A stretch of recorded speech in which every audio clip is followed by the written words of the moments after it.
آپ دیکھ رہے ہیں نور ٹی وی جدہ اور میں ہوں آپ کا دوست آپ کا ہوسٹ محمد عاقل۔ جو سوشل میڈیا پر سعودی عرب کے خلاف طوفان بدتمیزی پھیلائی جاتی ہے تو لوگ ہم سے رابطہ کرتے ہیں کہ اس کی حقیقت کیا ہے اور کس زاویے سے کس طریقے سے ان کو جواب دیا جائے اور ان کی تصدیق اور تکذیب کی جائے۔ وہ جو سرکولر وزارت شؤون الاسلام والاوقاف اور یہاں کی منسٹری کی طرف سے ان کے ٹویٹر پر اور پورے سعودی عرب کی مساجد کو مخاطب کر کے منسٹر نے، جن کا نام ہے ڈاکٹر عبداللطیف بن عبدالعزیز آل شیخ، یہ تعمیم فوری ارجنٹ سرکولر بھیجا گیا ہے، جس کا ترجمہ بھی انہوں نے بھیجا ہے۔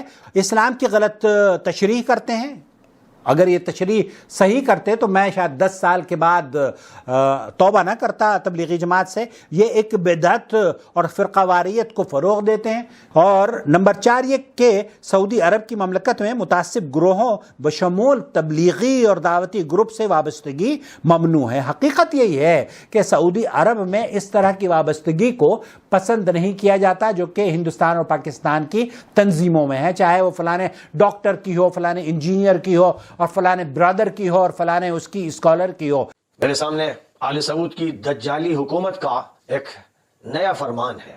اسلامک امور کی وزارت کی طرف سے یہ فرمان جاری کیا گیا ہے۔ اسلامک افیئرز کی جو منسٹری ہے اس کی طرف سے یہ حکم نامہ جاری کیا گیا ہے، اور اسلامی افیئرز کے منسٹر ڈاکٹر عبداللطیف آل شیخ ہیں۔ انہوں نے جو نیا فرمان جاری کیا ہے وہ یہ فرمان ہے، جو لوگ عربی جانتے ہیں، مدارس کے استاد ہیں، مدارس کے طالب علم ہیں، مدارس کے ذمہ داران ہیں، ان کے سامنے یہ فرمان کا متن موجود ہے۔ اور سعودی حکومت کی طرف سے جو بیانات سامنے آتے رہے ان میں حسن البنا کو دہشت گرد کہا گیا، سید قطب کو تو بڑے شد و مت سے دہشت گرد قرار دیا گیا، مولانا مودودی کو دہشت گرد قرار دیا گیا، مولانا ابو الحسن علی حسنی ندوی کو دہشت گرد قرار دیا گیا۔ تو یہ سارے افراد یا عظیم شخصیات دہشت گرد، اور ان کی جماعتیں مثلا جماعت اسلامی دہشت گرد، اخوان المسلمین دہشت گرد۔ ایک بیچاری تبلیغی جماعت رہ گئی تھی، ایک ایسی بے ضرر سی جماعت جس کو یا تو فکر ہوتی ہے قبر کی اور یا عالم بالا کی، جو نہ سیاست میں پڑتی ہے اور نہ کوئی اور مسئلہ چھیڑتی ہے، اس نے اپنے کو بالکل وقف کر رکھا ہے آخرت کے لیے اور جنت کی تمنا اور دوزخ سے بچنے کی دعا، یہی اس کا مشن ہے۔ اس کو بھی نہیں چھوڑا گیا۔ اب نوبت یہاں تک پہنچی کہ اسلام کی تعلیم نہ ہو سکے، تبلیغ نہ ہو سکے، دعوت کا کام نہ ہو سکے، جو مسجد سے باہر ہے رقص و سرود کی محفلوں میں اور بدماشیوں میں اور جرائم میں، انہیں مسجد نہ لایا جا سکے۔ اس کے لیے تبلیغی جماعت پر نہ صرف پابندی لگائی گئی، پابندی 1980 میں لگا دی گئی تھی، میں اس وقت وہاں موجود تھا اور میرے سامنے ہی یہ واقعہ ہوا کہ اسلامی تنظیموں پر پابندی لگائی گئی تھی۔ جب مہدی کا ظہور ہوا تھا، وہ مہدی بھی سلفی تھا، سلفیوں میں سے ایک مہدی ظاہر ہوا تھا، اور یہ 1400 کی بات ہے اور 1980 کی بات ہے، اور مجھے اس کے تمام واقعات معلوم ہیں اور میں نے تفصیل کے ساتھ روز بروز کی خبروں کو نوٹ کیا ہے۔ تو اس کے ظہور کے بعد تمام اسلامی جماعتوں پر، تمام تنظیموں پر پابندی لگا دی گئی تھی، لیکن اس وقت سے پابندی ایسی تھی کہ گویا ایک سیاسی فیصلہ ہے۔ لیکن اب یہ فیصلہ چونکہ سینچری ڈیل کی روشنی میں ہو رہا ہے، جو صفقۃ القرن ہے، جو صدی کا معاہدہ ہوا ہے اسرائیل کے ساتھ، جس معاہدے کی اب مختلف شکلیں سامنے آتی چلی جا رہی ہیں۔ آج کے کوسچنز کے باقاعدہ آنسر دینے سے پہلے میں ایک بہت بڑا کرٹیکل ایشو ہے جو یہ پچھلے 2-3 دن میں منظر عام پہ آیا ہے اسے ڈسکس کر لوں، تبلیغی جماعت کے حوالے سے۔ اب اس کی اتھینٹسٹی کیا ہے وہ تو ہمارے علم میں نہیں ہے، لیکن اوورآل چونکہ کافی زیادہ علماء کرام نے بھی اس کے اوپر ڈسکشن کی ہے تو لگتا ہے ایسا ہی ہے کہ تبلیغی جماعت کے حوالے سے جو سوشل میڈیا کے اوپر ایک خبر گردش کر رہی ہے وہ ٹھیک ہی ہوگی۔ جو حرمین شریفین میں یعنی سعودی عرب کے اندر آفیشلی ان کی گورنمنٹ کی طرف سے تبلیغی جماعت کے اوپر پابندی لگائی گئی ہے، تو ہم ڈنکے کی چوٹ پہ اس کی مخالفت کرتے ہیں، بالکل غلط ایٹیچیوڈ ہے۔ یہی وجہ ہے کہ ہم لوگ ہمیشہ اس پلیٹ فارم سے ڈیموکریسی کو سپورٹ کرتے ہیں۔ جمہوریت جتنی بھی ٹوٹی پھوٹی ہو، بہرحال وہ ڈکٹیٹرشپ سے، بادشاہت سے، ملوکیت سے، کنگ شپ سے جو ہمارے عرب ملکوں میں ہے بہت بہتر ہے۔ کم از کم فریڈم آف ایکسپریشن تو ہوتا ہے، اور قرآن حکیم میں اس کا حکم بھی ہے۔ اس حوالے سے میں مغربی جمہوریت کی بات نہیں کر رہا، اسلامک ڈیموکریسی کی۔ وَأَمْرُهُمْ شُورَى بَيْنَهُمْ، اہل ایمان کی اللہ نے نشانی بتائی ہے کہ ان کے آپس کے کام مشورے سے طے ہوتے ہیں، اور مشورہ اتنا اہم ہے کہ اللہ کے محبوب صلی اللہ علیہ وآلہ وسلم بھی صحابہ کرام کے مشورے کے ساتھ چلا کرتے تھے، حالانکہ ان کو تو وحی کی تائید بھی حاصل تھی۔ غزوہ احد کے موقع پر جب چند اصحاب کی نافرمانی کے سبب فتح واضح شکست میں بدل گئی،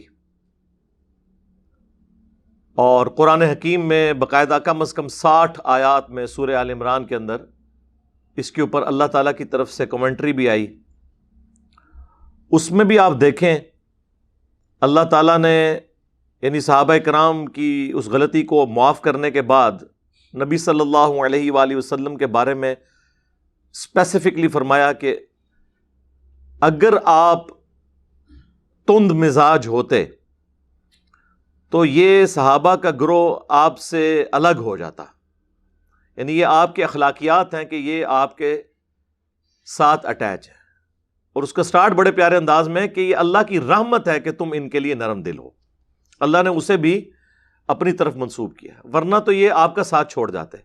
بہرحال اب جو کچھ ہوا اس کے بعد جو ہے ان سے عفو درگزر کا معاملہ فرمائیں، اور نیکسٹ بھی اپنے مشوروں میں انہیں شامل رکھیں، یعنی جن کی وجہ سے سارا مسئلہ خراب ہوا کہا کہ انہیں بھی مشورے میں شامل رکھنا ہے۔ ویسے بھی آپ احادیث میں بھی دیکھ لیں، ہم کسی بھی راوی کے اوپر جب جرح کرتے ہیں تو ہم کہتے ہیں کہ جمہور محدثین کے ہاں یہ راوی کمزور ہے، ضعیف ہے یا متروک ہے، تو وہاں تو جمہوریت سارے مان رہے ہوتے ہیں، یعنی میجورٹی کے ہاں۔ اسلامک ڈیموکریسی میں اور جو ویسٹرن ڈیموکریسی میں فرق یہ ہے کہ ہم یہ کہتے ہیں کہ ڈیموکریسی حلال کے دائرے کے اندر اندر ہوگی، جیسے ہی حرام کا معاملہ ہوگا نا پھر ہم ڈیموکریسی کو نہیں دیکھیں گے بلکہ دیکھیں گے کتاب و سنت میں ہمارے لیے کیا گائیڈ لائنز موجود ہیں۔ مثلا کہیں پر اگر کوئی افطار پارٹی کا انتظام ہے تو کتاب و سنت کی روشنی میں آپ افطار میں شراب تو سرو نہیں کر سکتے، خنزیر کا گوشت تو سرو نہیں کر سکتے کیونکہ یہ تو حرام ہے، لہٰذا اس پہ کوئی جمہور کی رائے نہیں لی جائے گی کہ اکثریت کہہ دے کہ شراب سے روزہ افطار کرنا ہے تو جائز ہو جائے گا، نہیں، یہ حرام والا معاملہ ہے۔ ہاں حلال میں تو ہم بھی جمہور کی رائے دیکھتے ہیں، جب کبھی مشورہ ہوتا ہے کہ جناب افطار میں کیا رکھنا ہے، ہم نے روح افزا سرو کرنا ہے یا ہم نے بوتلوں کے ذریعے افطار کروانا ہے یا کھجور پہ ہی اکتفا کرنا ہے، کھانے کا مینیو جو ہے وہ روٹی سالن رکھنا ہے یا چاول ہو، بریانی ہو یا پلاؤ ہو، یہ سب کچھ ہم مشورے سے ہی طے پاتا ہے نا، اس میں میجورٹی کی رائے دیکھی جاتی ہے، تو وہ حلال کے دائرے میں ہوتی ہے۔ یہی اسلامک ڈیموکریسی ہے، تو یہ بہت بڑی نعمت ہے۔ پاکستان میں سمجھتا ہوں بہت بڑی نعمت ہے مسلمانوں کے لیے، جہاں کم از کم فریڈم آف ایکسپریشن تو کافی حد تک موجود ہے۔ اب دیکھتے ہیں اس پلیٹ فارم سے اخلاق کے دائرے کے اندر کوئی ریاستی ادارہ، کوئی مذہبی جماعت، کوئی پولیٹیکل لیڈر نہیں بچا کہ میں نے اس کے اوپر کرٹیسزم نہ کیا ہو۔ عام بندوں کا کرٹیسزم کوئی میٹر نہیں کرتا کیونکہ ان کی ویورشپ اتنی نہیں ہوتی۔ ہماری اللہ کے فضل سے ویورشپ پاکستان کے جتنے بڑے بڑے ٹی وی چینلز ہیں ان سے بھی زیادہ ہے، تو پھر لوگوں کو ہضم ہو رہی ہے تو تبھی سن رہے ہیں نا۔ تو یہ ساری فریڈم آف ایکسپریشن کی برکات ہیں، یہ سب کچھ آپ کو عرب ملکوں میں حاصل نہیں ہے۔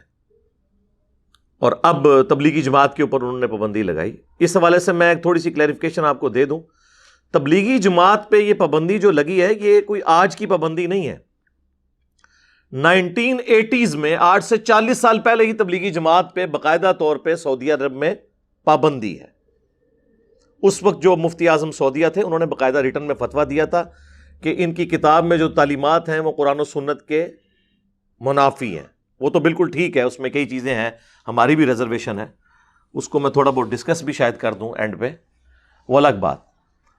ان زمانوں میں دیوبند علماء کا لکھا ہوا قرآن کا ترجمہ اور تفسیر دی جاتی تھی، محمود الحسن دیوبندی صاحب کی، لیکن جب پاکستان سے اہل حدیث علماء نے اس کی کچھ غلطیاں ہائی لائٹ کی تو انہوں نے اس کے اوپر پابندی لگا کے پھر پاکستان کے ایک اہل حدیث عالم ہیں, کچھ عرصہ پہلے ہی فوت ہوئے ہیں, 95 ایئرز کی ایج میں آلموسٹ, صلاح الدین یوسف صاحب, اللہ تعالیٰ ان کی غلطیوں سے درگزر فرمائے, انہیں نیک کاموں کا اجر عطا فرمائے. تو انہوں نے ایک بڑا اچھا قرآن کا ترجمہ, وہیں سعودیہ میں آپ کو مسجد نبوی میں, بیت اللہ شریف میں آپ کو وہ اردو زبان میں وہی نظر آئے گا پڑھا ہوا.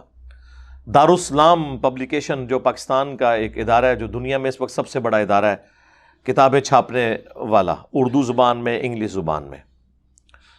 اس کے لیول پہ صرف ایک دارالکتب العلمیہ ہے بیروت کا, باقی اوورال دارالاسلام کا کام بہت بڑے لیول کا ہے. پاکستان کے ہی وہ اس کے آنر ہیں, اہل حدیث عالم دین ہیں عبد المالک مجاہد صاحب گجرانوالہ کے. اس وقت انہوں نے اپنا ہیڈ آفس بھی ریاض سعودیہ میں بنایا ہوا ہے. ایون سعودی عرب کی لائبریریز میں بھی آپ کو دارالاسلام کی چھپی ہوئی کتابیں نظر آئیں گی. یہ میرے ٹیبل پہ بھی جو کتابیں رکھی ہوئی ہیں عربی, بخاری, مسلم, ابو داؤد, ترمذی, نسائی, ابن ماجہ, یہ دارالاسلام کی ہیں. تو وہ اس کے آپ سمجھ لیں سب سے بڑے ایڈوائزر کے طور پہ بھی تھے, پوری زندگی انہوں نے جاب اسی میں کی. دارالاسلام نے ان کا وہ ترجمہ احسن البیان پرنٹ کیا تھا, اسی کے رائٹس پھر لیے سعودیہ والوں نے, شاہ فہد پرنٹنگ پریس والوں نے, اور وہ حاجیوں کو مفت دیا جاتا ہے ایٹ لیسٹ حج کرنے کے لیے جو لوگ جاتے ہیں. وہاں پہ بھی اندر رکھے ہوتے ہیں, وہاں سے بھی آپ کو مفت مل سکتا ہے تھوڑی سی کوشش کرنے سے. اور زبانوں میں بھی ہے, اردو والا جو ہے وہ بہرحال انہی کا ہے. تو وہ انہوں نے شروع کر دیا. تبلیغی جماعت پہ اس وقت پابندی لگ گئی تھی. تبلیغی جماعت کو سعودیہ کی کسی مسجد میں درس دینے کی اجازت 8 سے نہیں 40 سال پہلے سے نہیں ہے. پہلے آلموسٹ یہ 60 سال تک وہاں کام کرتے رہے ہیں. تبلیغی جماعت 1926 میں بنی تھی, یعنی ابھی 100 سال اسے مکمل نہیں ہوئے. اس وقت سے لے کر 80s تک سعودیہ میں اجازت تھی, ان کو اوپنلی مساجد کے اندر جماعتیں جاتی تھی.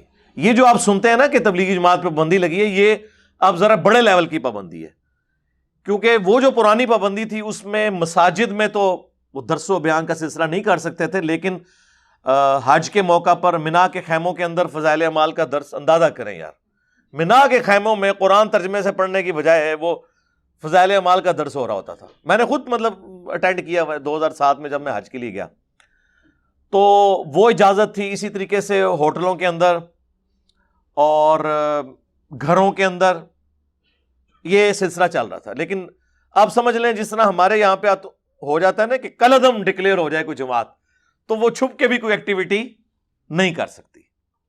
تو اب آلموسٹ انہوں نے اس کو یہ درجہ وہاں پہ دے دیا ہے. غلط ایٹیچیوڈ ہے. اس کی ریزن کوئی بھی ہو, بعض لوگ اسے وہ طالبان کے انقلاب کے ساتھ جوڑ رہے ہیں کہ وہ کہیں ایکسپورٹ نہ ہو جائے سعودیہ میں. یہ ان کو خطرہ لگا ہے کہ تبلیغی جماعت کے ذریعے طالبان آ کے یہاں سے ہماری کنگ شپ نہ چھین لیں. ملوکیت میں یہ تو ڈر لگا رہتا ہے, جب عوامی حکومت نہ ہو, ڈنڈے کے زور پہ ہو, تو وہ اسے مقبولیت تو حاصل نہیں ہوتی.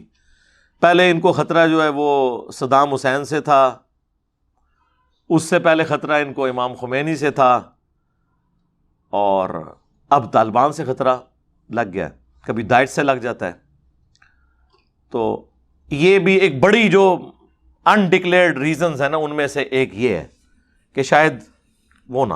یہ بات ٹھیک ہے کہ تبلیغی جماعت چونکہ اس کے روٹس دیوبند سے ہیں, تو دیوبندیوں کی جتنی بھی نان اسٹیٹ ایکٹرز سمجھ لیں جماعتیں ہیں نا, وہ اپنے کرتوتوں کو چھپانے کے لیے تبلیغی جماعت کو شیلٹر کے طور پر یوز کرتی ہیں. اس میں تبلیغی جماعت کا قصور نہیں ہے, وہ لوگ کرتے ہیں. ایون پاکستان میں بھی آپ دیکھیں, چونکہ تبلیغی جماعت کے لیے پورے ملک میں ایک سافٹ کارنر پایا جاتا ہے ان کی کنٹریبیوشنز کی وجہ سے, تو ہمارے کے پی سے جو ڈرگز ہیں ان کی اسمگلنگ بعض اوقات تبلیغی جماعت میں گھسے ہوئے لوگ, تبلیغی جماعت کی وجہ سے نہیں ہو رہا ہوتا, لیکن وہ اس کو یوز کرتے ہیں اور اس طریقے سے. اور یہ فرسٹ ہینڈ نالج میرے پاس موجود ہے ایجنسیز کی طرف سے. یہ نہیں کہ میں ایجنسیوں کا بندہ ہوں, مجھے تنگ بھی بہت ہیں وہ. تو بہرحال میرے پاس چونکہ فرسٹ ہینڈ نالج ہوتا ہے کہ یہ اس طرح, وہ جب اس طرح دہشت گرد چھپے ہوتے ہیں تو بعض اوقات وہ رائے ونڈ سے ملتے ہیں, یا رائے ونڈ سے انہوں نے تشکیل کوئی کسی وزیرستان کے علاقے میں کروائی ہوتی ہے, لیکن وہ رائے ونڈ والوں کو تو بیچاروں کو پتہ ہی نہیں ہوتا, اور وہ ویسے بھی کوئی 8 سے 1000 سال پہلے کی زندگی گزار رہے ہیں. نہ وہاں پہ آپ کو کوئی موبائل فون کی وہ اجازت ہے، نہ انہوں نے کوئی الیکٹرانک ریکارڈ مینٹین کیا ہوا ہے کمپیوٹرز میں، وہی پرانے رجسٹر ان کے چل رہے ہیں. اور ایون سپیکر میں نماز نہیں ہوتی، تقریریں سپیکر میں ہوتی ہیں، دعا سپیکر میں ہوتی ہے، نماز جو ہے وہ سپیکر میں نہیں ہوتی. مکبرین کھڑے کیے ہوئے ہیں. تو مغرب اور عشاء کی نماز بھی رائیویٹ میں اسی طریقے سے ہے جس طرح ظہر اور عصر کی نماز ہے. امام کی آپ کو قرات کی آواز آتی ہی نہیں ہے. آلموسٹ آپ سمجھ لیں ایک وقت میں 70-80 ہزار لوگ تو عام دنوں میں وہاں پہ اس مسجد میں موجود ہوتے ہیں. یعنی پاکستان میں سب سے بڑی گیدرنگ نماز کی جو ہے وہ رائیویٹ کی مسجد میں ہوتی ہے عام دنوں میں. میں اجتماع کے دنوں کی بات نہیں کر رہا، بلکہ اگر میں عام دنوں میں یہ دعویٰ کروں نا کہ حرمین شریفین سے بھی زیادہ لوگ رائیویٹ میں ہوتے ہیں تو یہ میرا دعویٰ غلط نہیں ہوگا. ہاں، اتنی زیادہ دنیا وہاں پہ نماز پڑھ رہی ہوتی ہے. تو یہ یعنی حج عمرے کو اگر آپ چھوڑ دیں نا، عمرے پہ جن دنوں میں پابندی ہوتی ہے تو آپ دیکھ لیں حرم مکہ میں کتنے بندے نماز پڑھ رہے ہوتے ہیں، اس سے زیادہ ہوتے ہیں وہاں پہ. تو وہ تو حج عمرے کی وجہ سے لوگ چلے جاتے ہیں نا. یہ تو نہیں کہ پورا سعودیہ جو ہے وہ مکے میں ہر وقت بیٹھا ہوتا ہے. یہ یہیں سے بات کی جا سکتی ہے کہ جی ہم ہوتے تو وہیں پہ ہوتے، ایسے نہیں ہوتا. تو تبلیغی جماعت پہ انہوں نے پابندی اس وقت ہی لگائی تھی، وہ اس طرح ایکٹیویٹیز پرفارم نہیں کر سکتے تھے. اب خیر ان کو یہ خطرہ لگ گیا کہ شاید کوئی طالبان کا انقلاب امپورٹ نہ ہو جائے تو ہم اسے وہاں سے ایکسپورٹ ہو کے یہاں نہ پہنچ جائے، تو پابندی لگا دیں تاکہ آسانی ہو جائے. لیکن یہ وہ ریزنز نہیں ہے جو وہ بتا رہے ہیں. وہ تو کہہ رہے ہیں کہ جی ان کی تعلیمات شرک اور بدعت کے اوپر مبنی ہے. تو میرے بھائی وہ تو پہلے سے سب کو پتا ہے کہ ان کی کتاب کے اندر کیا کچھ لکھا ہوا ہے، وہ تو پہلے نہیں تھا آپ کو پتا. تو یہ خام خواہ ایویں بہانے بنا رہے ہیں. اصل وجہ پیچھے پولیٹیکل کوئی ریزنز ان کی اپنی ہیں، اس کی وجہ سے وہ کر رہے ہیں. تو غلط ایٹیچیوڈ ہے. میں تو یہ نہیں کہتا صرف کہ تبلیغی جماعت سے پابندی اٹھائی جائے، میں تو کہتا ہوں اگر دیوبند کی تبلیغی جماعت کو وہاں تبلیغ کی اجازت ہے، بریلویوں کی دعوت اسلامی کو بھی اجازت ہونی چاہیے، اہل حدیث کو بھی اوپنلی اجازت ہونی چاہیے. اہل حدیث کو بھی اوپنلی اجازت کوئی نہیں ہے، وہ چند ایک نامینیٹڈ لوگ ہیں وہ جو آپ کو لال رومال والے نظر آتے ہیں. ہر یہ بندہ نہیں کہ لال رومال پہن کے تو وہاں شروع ہو جائے گا، پکڑ لیں گے وہ. ٹھیک ہے. اسی طریقے سے اہل تشیع کو بھی اجازت ہے.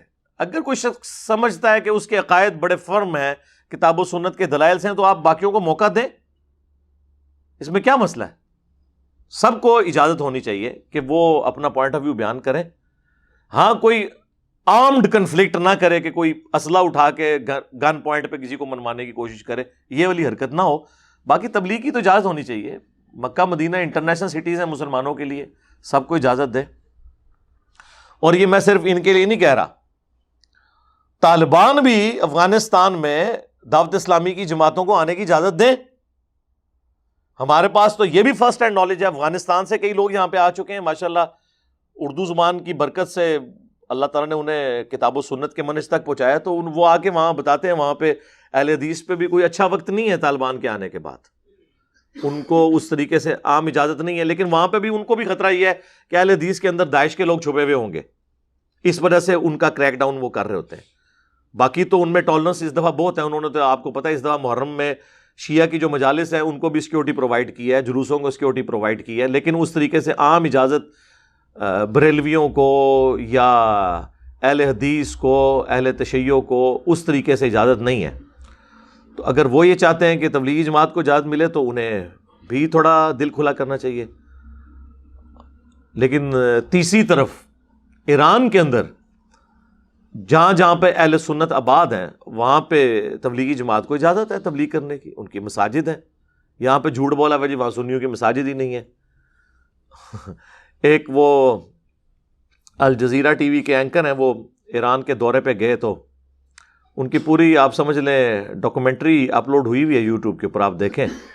وہاں کے جتنے بھی سنی علماء ہیں، ان کے مدارس جتنے بڑے بڑے، وہ سارا انہوں نے وزٹ کروایا. وہ کہتے ہیں میں تو آنے سے پہلے سمجھ رہا تھا مجھے پکڑ لیں گے کیونکہ میں سنی ہوں، لیکن وہاں پہ جتنے سنی علماء تھے وہ بڑے خوش تھے. ایون جو بریلوی ٹائپ عوام ہے وہاں پہ میلاد کے جلوس اور وہ سارے وہ بھی سلسلہ ہوتا ہے، پورا ہفتہ میلاد کا منایا جاتا ہے. اور آپ ٹالرنس کا لیول دیکھیں، شیعہ کے نزدیک جو عید میلاد النبی صلی اللہ علیہ وآلہ وسلم کا دن ہے وہ 17 ربیع الاول ہے. اہل سنت کے نزدیک 12 ربیع الاول ہے. میری اس کے اوپر ویڈیوز ریکارڈ ہیں کہ کتابیں شیعہ کی بھی 12 ہی بتاتی ہیں. اصول الکافی میں 12 ربیع الاول موجود ہے. اہل سنت کے ہاں دلائل النبوہ امام بیہقی کی کتاب کے اندر 12 ربیع الاول موجود ہے. تو اب یہ ایک جھگڑا بنا تھا، تو امام خمینی نے وہ پورا ہفتہ جو ہے نا 10 سے لے کر 20 تک پورا عشرہ ہی میلاد النبی کا ڈکلیئر کر دیا، تاکہ یہ 12 13 14 15 16 17 کا جھگڑا ہی ختم ہو جائے. تو وہ پورا عشرہ منایا جاتا ہے وہاں پہ ربیع الاول کا. باقی وہ میری جو ریزرویشن ہے منانے کے اعتبار سے وہ الگ، میں آپ کو ویسے بتا رہا ہوں کہ کتنی ٹالرنس وہاں پہ موجود ہے. تو بال پاکستان جتنی زیادہ کہیں نہیں ہے، یہ میں آپ کو بتا دوں. ہاں یہاں پہ چاہے پولیٹیکل جماعتوں پہ آپ نے کرٹیسزم کرنا ہو، ریاستی اداروں پہ کرنا ہو، یا کسی مذہبی شخصیت کے اوپر، کافی حد تک آزادی ہے الحمدللہ، اور یہ پازیٹیو چیز ہے. اسی کی برکات وقت کے ساتھ ظاہر ہوتی ہیں. ادروائز اگر آپ اس طرح فریڈم آف ایکسپریشن کو دبا دیں گے تو اس کا نقصان ہی ہوگا. تو تبلیغی جماعت کے اوپر جو پابندی ہے جی، ہم اسے کنڈیم کرتے ہیں ڈنکے کی چوٹ کے اوپر. یہ کوئی ایٹیچیوڈ نہیں کہ اس طریقے سے آپ زبردستی کسی کے ساتھ کرنے کی کوشش کریں. اور باقی جماعتوں کو بھی اجازت ہونی چاہیے کہ وہ دعوت و تبلیغ کا کام کریں. آپ اگر یہ کہیں گے جی ہمارے نزدیک تو یہ چیز ثابت نہیں ہے، تو ان کے نزدیک ثابت نہیں ہے، تو میرے بھائی یہ تو پھر اینڈ تک معاملہ چلتا رہے گا. آپ قائل کریں انہیں. جس طرح تبلیغی جماعت عرب ملکوں میں فضائل اعمال نہیں پڑھتی، چونکہ وہاں لوگوں کو عربی آتی ہے، وہ یہ کہانیاں ان کی سن نہیں سکتے، تو وہاں انہوں نے سلیبس میں ریاض الصالحین رکھی ہوئی ہے. ریاض الصالحین آج سے آلموسٹ آپ سمجھ لیں 800 سال پہلے ایک کتاب لکھی گئی ہے. امام شرف الدین نووی المتوفی 676 ہجری، اب یہ 1443 ہجری چل رہا ہے، 676 ہجری میں وہ فوت ہوئے ہیں. انہوں نے ریاض الصالحین کتاب لکھی تھی. پاکستان میں دارالاسلام والوں نے 2 جلدوں میں اسے پرنٹ کیا، 1 جلد میں بھی آپ کو مل جائے گی. وہ کتاب بڑی زبردست کتاب ہے. مختلف ٹاپکس بیسکس سے لے کر اخلاقیات تک، ہر ٹاپک کے اوپر پہلے وہ آیات لے کے آتے ہیں، اس کے بعد وہ احادیث لے کے آتے ہیں بخاری سے، مسلم سے، پھر اس کے بعد سنن اربع، جامع ترمذی، ابو داؤد، نسائی، ابن ماجہ سے. اس طریقے سے مختلف ٹاپکس کے اوپر آپ سمجھیں کہ بنے بنائے نوٹس ہیں. میں علماء سے بھی کہوں گا کہ اگر آپ کو جمعے کی تقریروں کے لیے کوئی کتاب نہ ملے، ریاض الصالحین آپ خرید لیں. اتھینٹک نالج ہے، آپ کے جناب کئی سالوں کے جمعے پار ہیں. ہاں جو یہ آپ کہانیاں سناتے رہتے ہیں، اس کی بجائے آپ آیات آپ کو ویسے تو ڈھونڈنی پڑیں گی کہ اس ٹاپک پہ قرآن میں کہاں آیت ہے. وہاں اتنی انٹلیکچوئل ترتیب کے ساتھ انہوں نے جو ہے وہ اس کے چیپٹرز بنائے ہیں، اور ہر چیپٹر کے آغاز میں آیت لے کے آتے ہیں، اس سے ریلیٹڈ آیات، پھر احادیث لے کے آتے ہیں. اس کے بعد سٹوریاں کوئی نہیں لے کے آتے. احادیث پہلے بخاری مسلم سے، اس کے بعد باقی. یعنی جس طرح مشکات المصابیح لکھی گئی ہے نا، مشکات تو پیورلی حدیث کی کتاب ہے نا، اس میں پلس قرآن کی آیات بھی ہیں. مشکات کے بعد میں یعنی سب سے بیسٹ بک اس حوالے سے اسے سمجھتا ہوں. مشکات ٹاپ پہ اس لیے کہ اس میں زیادہ ٹاپکس کور ہیں. اس میں ٹاپکس اتنے زیادہ نہیں ہیں، لیکن جو بیسک جتنی بھی آپ کی ایک ضروریات دین ہے، آپ کی بیسکس جتنی بھی، وہ اس کے اندر کور ہے. اخلاقیات سے متعلق ہوں، اسی طریقے سے علم الاحکام ہوں، طہارت کے مسائل ہوں، یہ ساری چیزیں اس میں انہوں نے کور کی ہوئی ہیں. تو ریاض الصالحین سے وہاں درس دیتے ہیں. تو سعودیہ والوں کو اگر ان سے ہے تو وہ ریاض الصالحین سے درس شروع کرواتے ہیں. باقی یہ کہنا ہے کہ جی یہ وہ 3 دن کا سروزہ لگانا، 40 دن کا چلہ لگانا، یہ نبی علیہ السلام سے ثابت نہیں ہے. تو یہ میرے بھائی یہ تو انتظامی معاملات ہیں. نبی صلی اللہ علیہ وآلہ وسلم سے تو مسجد نبوی میں اور حرم مکہ کے اندر CCTV کیمرے لگانا بھی ثابت نہیں ہے. وہاں پہ وضو خانہ ہے اس طریقے کے بنوانا بھی ثابت نہیں ہے، ماربل لگانا بھی ثابت نہیں. یہ سب انتظامی معاملات ہیں. انتظامی معاملات کو آپ کبھی بھی اس طریقے سے نہیں جوڑتے. علماء کا جو کورس ہے درس نظامی کا، یہ نبی علیہ السلام نے ڈیوائز کیا، یہ صحابہ تابعین نے. انتظامی معاملہ ہے، اس کو خام خواہ ایک بحث بنا دینا. ہاں آپ سلیبس پہ بات کر سکتے ہیں کہ سلیبس کتاب و سنت کے مطابق ہو، وہ تو ہماری بڑی سختی کے ساتھ ریزرویشن ہے ان کے اوپر کہ یار خدا کے لیے اس کتاب سے جان چھڑائیں، فضائل اعمال سے. اس کے مقدمے میں شیخ زکریا کاندلوی خود لکھ رہے ہیں، اور دیکھیں یہ ایک بہت بڑی کرامت ہے کہ انہوں نے خود لکھ دیا ہے. آپ حیران ہوں گے جو کچھ انہوں نے اس میں لکھا ہے. انہوں نے کہا کہ طبیبوں نے یعنی ڈاکٹرز نے کسی بیماری کی وجہ سے، اور وہ بیماری بھی ذہنی تھی، مجھے چند دنوں کے لیے ذہنی کام کرنے سے روک دیا، تو میں نے فرصت کے ان ایام کو غنیمت سمجھا اور میرے جو شیخ تھے الیاس کاندلوی صاحب جنہوں نے یہ تبلیغی جماعت بنائی، انہوں نے بڑے عرصے سے مجھے کہا ہوا تھا کہ کوئی تبلیغی نصاب لکھ دو. اس کا پہلے نام تبلیغی نصاب ہوتا تھا، فضائل اعمال، فضائل درود، فضائل حج، یہ سارا اس کا حصہ ہے. اب انہوں نے خیر وہ فضائل اعمال علیحدہ کر دی. تو کہتے ہیں بڑے عرصے سے میں اس کی تکمیل نہیں کر سکا، اب اللہ نے مجھے موقع دیا ہے کیونکہ ڈاکٹروں نے ذہنی کام سے روک دیا. ہاں تو میں نے کہا یہ خالی ایام میں ان کو یوٹیلائز کر کے ایک کتاب کیوں نہ لکھ دوں. یہ کتاب اس وقت لکھی گئی ہے جب ان کو ڈاکٹروں نے دماغی کام سے روک دیا تھا، اور کتاب بھی اس کے اوپر شاہد ہے جو کچھ انہوں نے اس کے اندر لکھا ہے. وہی صوفیوں والی تعلیمات، وہی واقعات کہ جی ایک بزرگ تھے روزانہ 3 قرآن پڑھتے تھے، ایک تھے روزانہ 8 قرآن پڑھ لیتے تھے. پھر لوگ مذاق اڑاتے ہیں، کہتے ہیں جی کرامت ہے. یہ کون سی کرامت ہے میرے بھائی؟ بخاری اور مسلم دونوں میں حدیث ہے، نبی علیہ السلام نے صحابہ سے کہا کہ تم میں کسی میں استطاعت ہے کہ وہ ایک رات میں 1/3 قرآن پڑھ لے؟ صحابہ نے کہا یا رسول اللہ یہ استطاعت کس میں ہوگی سوائے بزرگان دین کے؟ یہ میں بریکٹ میں کہہ رہا ہوں. تو آپ نے فرمایا سورۃ الاخلاص پڑھ لو، یہ 1/3 قرآن کے برابر ہے. سورہ اخلاص یعنی صحابہ کرام ایک رات میں 1/3 قرآن پڑھنے سے عاجز ہیں، جیسا کہ قرآن پڑھنے کا حق ہے. تو بابے تو شاہی کوئی نہیں تے بولا گے نا سی بابے کی تو 8 قرآن روزانہ نہ پڑھ لیندے نے. اور کرامت کیا ہے کہ یہ کون سی کرامت ہے؟ صحابہ کرام کو تو ایسی کوئی کرامت حاصل نہیں تھی. تو یہ اس کے اندر لکھا ہوا ہے. پھر اس میں لکھا ہے کہ جی قرآن حکیم سمجھنے کے لیے آپ کو، اور پھر ساتھ بچنے کے لیے ساتھ قرآن کی تفسیر کے لیے. اور تفسیر کو چھوڑ دو، قرآن تو سیدھی سیدھی تذکیر ہے. وَأُوحِيَ إِلَيَّ هَذَا الْقُرْآنُ لِأُنذِرَكُم بِهِ وَمَن بَلَغَ. اے نبی تم فرما دو قرآن مجھے اللہ نے اس لیے وحی کیا کہ اس کے ذریعے میں تمہیں بھی نصیحت کروں اور جس تک یہ کتاب پہنچے. تو ایز فار ایز نصیحت از کنسرنڈ دنیا کی سب سے آسان کتاب قرآن ہے. اس کی وجہ ہے کہ یہ ایک موچی کی بھی ضرورت ہے، ایک ڈاکٹر کی بھی، ایک ریڑی بان کی بھی ضرورت ہے، ایک انجینئر کی بھی، ایک انٹلیکچوئل کی بھی ضرورت ہے، ایک عام انسان کی بھی، کیونکہ کامیابی تو آخرت کی سب کو چاہیے. تو یہ سب کو سمجھ آئے گی. اسی لیے قرآن حکیم میں کم از کم 4 دفعہ تو آیا یہ وَلَقَدْ يَسَّرْنَا الْقُرْآنَ لِلذِّكْرِ فَهَلْ مِن مُدَّكِرٍ. ہم نے قرآن نصیحت حاصل کرنے کے لیے آسان کر دیا، ہے کوئی اس سے نصیحت حاصل کرنے والا؟ تو کیوں کہا؟ اسی لیے کہا نا نصیحت حاصل کریں. وہ جی نہیں وہ تفسیر کے لیے 15 تفسیر کون کر رہا ہے؟ اور پھر 14 علوم گنوانے کے بعد 15واں انہوں نے لکھا واہ بھی ہے، یعنی گاڈ گفٹڈ. یعنی آپ 14 تو کسبی ہیں جو آپ کر سکتے ہیں، حاصل ایکوائر کر سکتے ہیں. جو 15واں علم ہے وہ واہ بھی ہے، وہ گاڈ گفٹڈ ہے. یہ انہوں نے اس لیے پاک چھوڑی ہوئی ہے کہ اگر کوئی قرآن پہ کی تبلیغ بھی شروع کرے اسے کہ جی واہ بھی تو آپ کے پاس ہے ہی نہیں ہے. اور پھر آگے انہوں نے یہاں تک لکھا کہ احمد بن حنبل کو ایک دفعہ خواب میں اللہ تعالیٰ کی زیارت ہوئی اور احمد بن حنبل نے اللہ تعالیٰ سے پوچھا کہ اے اللہ میں تیرا قرب حاصل کرنا چاہتا ہوں، تو سب سے بہترین ذریعہ کیا ہے؟ تو اللہ تعالیٰ نے فرمایا میری کتاب قرآن. وہ تو پہلے ہی بتا دیا ہے. یعنی نبی علیہ السلام غدیر خم پہ قرآن اور اہل بیت، حجت الوداع پہ قرآن اور سنت. غدیر خم کی احادیث صحیح مسلم میں، حجت الوداع کی حدیث المستدرک للحاکم کے اندر. پھر نبی علیہ السلام کی صحیح مسلم میں حدیث کے ہر خطبے کا آغاز ہی ہوتا ہے اما بعد فإن خیر الحدیث کتاب اللہ.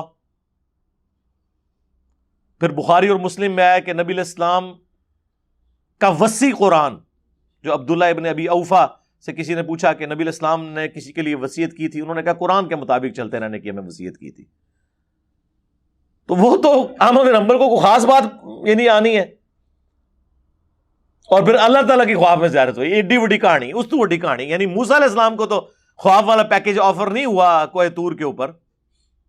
جب انہوں نے کہا میں نے یا اللہ تجھے دیکھنا، تو وہاں پہ آفر ہو جاتی ہے نا خواب والی کہانی کروا دی. تو احمد بن حنبل کہتے ہیں کہ یا اللہ سمجھ کے بغیر سمجھ کے، تو لگتا ہے کہ تبلیغی جماعت والے نے خود ہی بنایا خواب. احمد بن حنبل کو کہنا سی کہ سمجھ کے کہ بغیر سمجھ کے، ان کو عربی آتی تھی، انہوں نے یہ بات کیوں کرنی تھی؟ ٹھیک ہے. جبکہ اللہ کے نبی علیہ السلام کی حدیث بھی موجود ہو جامع ترمذی میں کہ جس شخص نے 3 دن سے کم میں قرآن مکمل کیا اس نے قرآن کے فہم کا حق ادا نہیں کیا. یعنی قرآن پڑھا ہی فہم کے لیے جاتا ہے، 3 دن سے کم میں ختم بھی نہیں کرنا ہوتا، 8 قرآن ایک رات میں نہیں پڑھنے ہوتے. اور امام حنیفہ کی طرف منسوب کیا 61 قرآن رمضان میں پڑھتے تھے 30 دن کے وقت 30 رات کے وقت ایک تراویح میں وہ جڑا کاٹ ہے نا اتنے والا ایک وہ تراویح والا آیا ہے 29 روزے پتہ نہیں کیا کرتے سن 3 روزے لیتا تھا ایک کاٹ ہے سمجھ کے کہ بغیر سمجھ کے. تو وہ کہتے ہیں آگے اللہ تعالیٰ نے فرمایا کہ خواہ سمجھ کے خواہ بغیر سمجھ کے. استغفر اللہ کتنا بڑا جھوٹ ہے. یعنی وہ اللہ جس نے اپنا پیغمبر بھیجا قرآن کی دعوت کا یعنی آپ سمجھ لیں لب لباب یہ ہے. اور سورہ صاد کی آیت کہ قرآن ہم نے تمہاری طرف اس لیے نازل کیا ہے تاکہ لوگ اس سے نصیحت حاصل کریں اور عقل والے اس پہ غور و تفکر کریں. پھر سورہ محمد کے اندر اللہ تعالیٰ نے فرمایا ہے کہ قرآن پاک پہ یہ تفکر کیوں نہیں کرتے, کیا ان کے دلوں کے اوپر تالے پڑے ہوئے ہیں. پورے کا پورا قرآن کا مقدمہ اس کے گرد ہے کہ اسے سمجھنا ہے. اور احمد بن حنبل کو کوئی نئی کہانی خواب میں کروا دی گئی ہے, جھوٹ ہے. اب یہ وہ ساری باتیں ہیں جو وہاں موجود ہیں. پھر وہ جو 70,000 دفعہ کلمہ شریف TCS بلٹی کروانے والا واقعہ وہ بھی لکھا ہوا ہے فضائل اعمال میں. وہ کہتے ہیں جی شیخ قرطبی فرماتے ہیں نبی الاسلام کی وفات کے 650 سال کے بعد کی آلموسٹ بات ہے. وہ کہتے ہیں جی ایک نوجوان کے بارے میں نے سنا اسے کشف ہو جاتا ہے کہ کون جنت میں ہے کون جہنم میں. صحابہ کو تو کوئی کشف نہیں ہوا. بخاری مسلم دونوں میں حدیث ہے نبی الاسلام ایک جگہ سے گزرے آپ رک گئے. صحابہ نے کہا کیوں رکے؟ تو فرمایا کہ 2 قبر والوں کو عذاب ہو رہا ہے. صحابہ کو تو نظر نہیں آیا. اگر حضرت ابوبکر عمر عثمان و علی نبی الاسلام کے ساتھ موجود ہوں تب بھی عذاب قبر ان کو نظر نہ آئے تو بابت شاہی کوئی نہیں. وہ کہتے ہیں وہ لائیو دیکھ رہا ہے کون جنت میں کون جہنم میں. یہ فضائل اعمال میں لکھا ہوا ہے. کہتے ہیں میں نے نا یہ سن رکھا تھا کہ 70,000 دفعہ کسی کو کلمہ پڑھ کے بخش دیا جائے نا تو بے شک انہیں کام چوک کے رکھا ہوا ہے دنیا وہ بخشیا جائے گا. تو کہتے ہیں میں نے کہا میں نا اپنے دل میں نا یہ TCS یا اصالہ ثواب کر دیتا ہوں اس کی ماں کو, کیونکہ وہ چیخا کہ میری ماں جہنم میں جا رہی ہے تو میں پھر چیک کر لوں گا واقعی یہ صاحب کشف ہے کہ نہیں.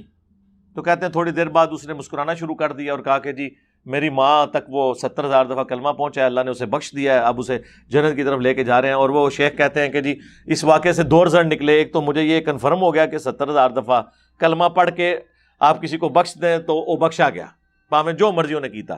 دوسرا وہ جو شخص ہے وہ صاحب کشف ہے. کہانیاں بنا کے لکھی ہوئی ہیں. اور یہاں پہ صحابہ کرام کو عذاب قبر نہیں نظر آ رہا. صحیح مسلم کی حدیث ہے نبی علیہ السلام کچھ پرانی قبروں کے پاس سے پہنچے تو آپ کا وہاں سے گزر رہے تھے تو آپ کا خچر بھی دک گیا تو آپ رک گئے. آپ نے فرمایا ان قبر والوں کو عذاب ہو رہا ہے. اور پھر آپ نے کہا کہ عذاب قبر سے اللہ کی پناہ مانگو. سب نے مانگی. اللہم انا نعوذ بک من عذاب جہنم ومن عذاب القبر ومن فتنة المحیا والممات ومن شر فتنة المسیح الدجال آمین. پھر نبی صلی اللہ علیہ وآلہ وسلم نے فرمایا کہ میں نے ارادہ کیا کہ تمہیں عذاب قبر سنوا دیا جائے, اللہ سے دعا کروں میں. پھر مجھے خطرہ ہوا کہ تم اپنے مردوں کو دفنانا چھوڑ دو گے اگر تم نے عذاب قبر سن لیا. دیکھنا تو دور کی بات ہے سرکار. یہ کہتے ہیں جناب ہم بزرگوں کا سارا کچھ دیکھ لیتے ہیں, سب کہانیاں. ان تمام کہانیوں کے باوجود ریاض الصالحین بیسٹ سولوشن ہے جو آلریڈی انہوں نے امپلیمنٹ کیا ہوا ہے. وہ کریں, تبلیغی جماعت کی اصلاح کوشش کریں. اور میں سمجھتا ہوں مسلمانوں کے لیے نعمت ہے کم از کم ایک عوام الناس تک جو ایک دین کا چھوٹا موٹا کوئی رشتہ ہے وہ قائم ہے تبلیغی جماعت کی برکت سے. اور شکر الحمدللہ ان کی ڈکلیئرڈ پالیسی بھی ہے کہ ہم نے کسی غیر مسلم کو تبلیغ نہیں کرنی کیونکہ ان کے اندر کمپیٹنسی بھی نہیں ہے. وہ صرف مسلمانوں کو جا کے تبلیغ کرتے ہیں. ان کے وہ 6 نمبر بھی دیکھ لیں تو وہ مسلمانوں کو جگا رہے ہوتے ہیں کہ آپ اللہ کے نبی علیہ السلام کے طریقے کے مطابق چلیں. یہ لادہ بات ہے, سلوگن بڑا اچھا ہے, اللہ کے احکامات کو نبی علیہ السلام کے طریقوں پہ پورا کرنا ہے. بھائی اللہ کے احکامات قرآن میں ہیں, نبی علیہ السلام کے طریقے بخاری اور مسلم میں ہیں. فضائل اعمال فضائل صدقات میں تو بابوں کی کہانی ہے. ہاں روایتیں بھی ہیں تو اتنے درجے کی کمزور روایتیں, صحیح روایتیں بھی ہیں لیکن اس کی چھانٹی کی جائے تو یہ بڑی تھوڑی سی کتاب رہ جائے گی. بہتر ہے اس کو چھوڑ دیں, قرآن ترجمے سے پڑھیں. تو بڑا دکھ ہوتا ہے اس حوالے سے کہ اتنی بڑی جماعت جو ہے وہ ان چیزوں کے ہاتھوں ہائی جیک ہوئی ہوئی ہے. اور میرا خیال ہے جماعتوں کے پھیلنے کی وجہ بھی یہی ہوتی ہے کہ لوگ کہانیوں میں خوش رہتے ہیں. قرآن والی تعلیمات میں تو پھر 78 بندے اکٹھے ہوتے ہیں نا حضرت نوح علیہ السلام کے ساتھیوں کی طرح. وہ پھر کام اتنا بڑا پھیلتا نہیں ہے. اتنی ننگی توحید کون سن سکتا ہے؟ تو اس لیے میری طرف سے تو اس کی مذمت ہے جو انہوں نے حرکت کی ہے. ساری باقی جماعتوں کو بھی اجازت دیں کہ وہ اپنا پوائنٹ آف ویو لوگوں کے سامنے رکھ سکیں. یہ چند ایک باتیں تھیں جو میں نے آپ کے سامنے لے کے آنی تھی تاکہ یہ ہمارا بھی ایک حصہ اس حوالے سے ڈال جائے. صلو علی محمد و آل محمد. اللہم صلی علی محمد وعلی آل محمد و اصحاب محمد اجمعین الی یوم الدین. آمین.